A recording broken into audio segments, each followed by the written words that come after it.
why you were taught to fear vitamin D. You know, vitamin D can be dangerous. It can raise your calcium levels in your blood. It can even damage your kidneys. It can be very toxic. At least that's what we've been told. But here's the question that very few people are asking.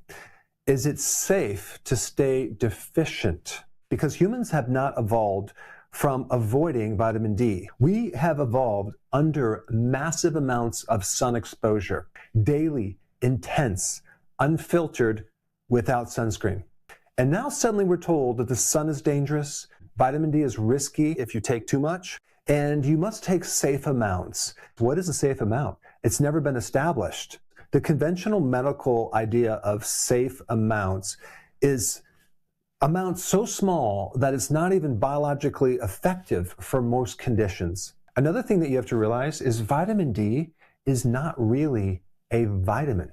A vitamin is typically something you get from food. And you can get vitamin D from salmon and other foods, but you can't even get close to the amounts that you really need from food. What's interesting about vitamin D is actually made by your own skin with the help of the raw material, cholesterol. So if you really think about what vitamin D is, it acts like a hormone that turns on many genes, like over 1,000 different genes. And you're definitely not going to hear this from your medical doctor because this is rarely taught in medical school unless you're at a higher level in biochemistry. So you have one system of vitamin D right here that really focuses on the bone and calcium regulation. This system right here requires your liver and your kidneys for the conversion into the active form.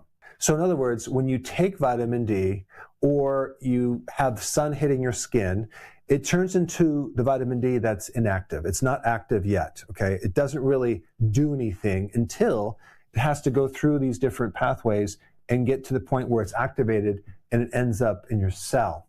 Now, this system over here, rarely talked about. It's called the autocrine or paracrine system. And what that basically means is you don't need the kidney or the liver for the conversion.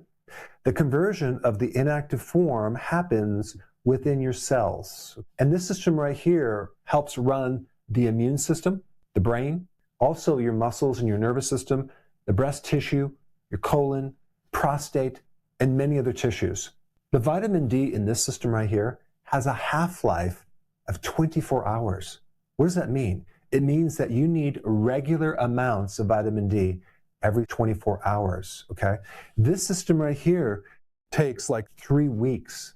So you don't require everyday vitamin D for this system right here. This system right here needs at least 8,000 to 10,000 IUs of vitamin D3 every single day to maintain it. This system over here only needs 600 to 800 IUs every 3 weeks to maintain it. You see the problem? Medicine has been focused on this primarily forever, and they completely ignore this section right here. So now I'm going to answer the trillion-dollar question. What happens to Big Pharma if vitamin D actually works? Now think about vitamin D, what it can do for reducing cancer risk. Massive. Cancer drugs right now make revenues like $300 billion a year. What about the effects of vitamin D in autoimmune disease?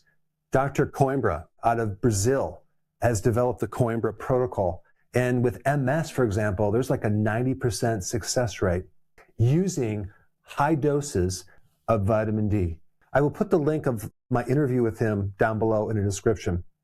But think about how much money right now is spent on autoimmune drugs. You're talking about tens of billions of dollars. And then you have drugs that suppress the immune system, prednisone, for example, and there's many others as well. And that's roughly about $77 billion. Now, what about the effects of vitamin D for diabetes, right? Or high blood pressure, or depression? All of the big pharma drugs make billions of dollars just for those symptoms alone. So imagine a free, unpatentable hormone made by sunlight that can easily reduce these diseases at the very minimum 10 to 15 to 20%. That would be a serious dent into revenues, okay? So Mainstream medicine does not like vitamin D. In fact, certain journals and medical institutions do not like to publish anything positive, anything good about vitamin D, period. And I've had quite a few interviews with some of the top doctors that actually told me that. I'm not just making this up. A Harvard randomized clinical trial of nearly 26,000 people found that vitamin D reduced autoimmune diseases by 22%. 22% of a multi-billion-dollar market. So is the problem really vitamin D toxicity? Is that such a common problem? So this is why there's been a lot of hyper-focus on narrowing in what your vitamin D levels should be between 600 and 800 IUs. Completely insignificant amounts. And then when you get up to 2,000, 4,000 IUs of vitamin D, which is still like just half of what you need on a daily basis, some doctors call that toxicity. I mean, think about this. 20 minutes of summer sun will give you 10,000 IUs of vitamin D3. 20 minutes. Is that toxic?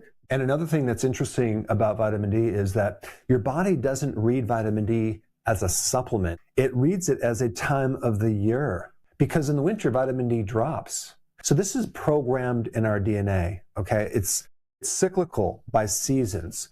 Winter comes, our vitamin D goes down. The summer comes, the vitamin D goes up.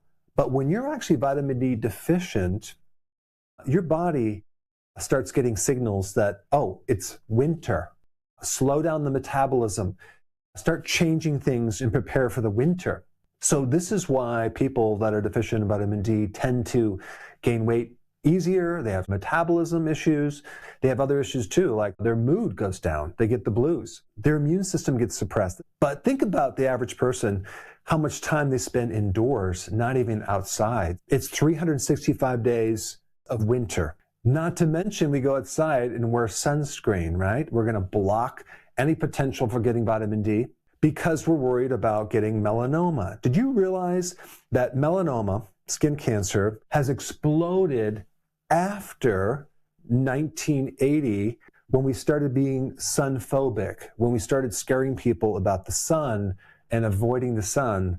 That's when we had the explosion of melanoma, not before. In fact, certain studies show people that work outdoors have a lesser risk of getting melanoma than people working indoors.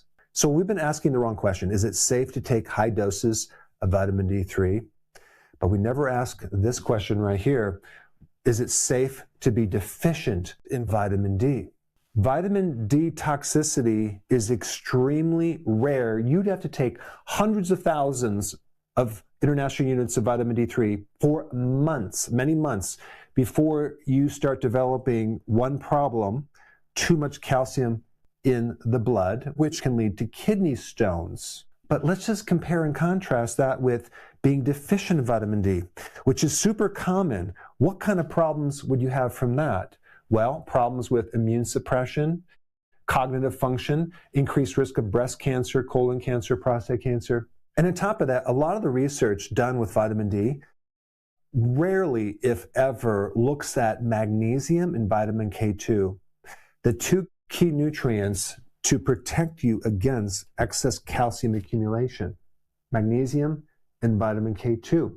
So now you know why we've been taught to fear vitamin D.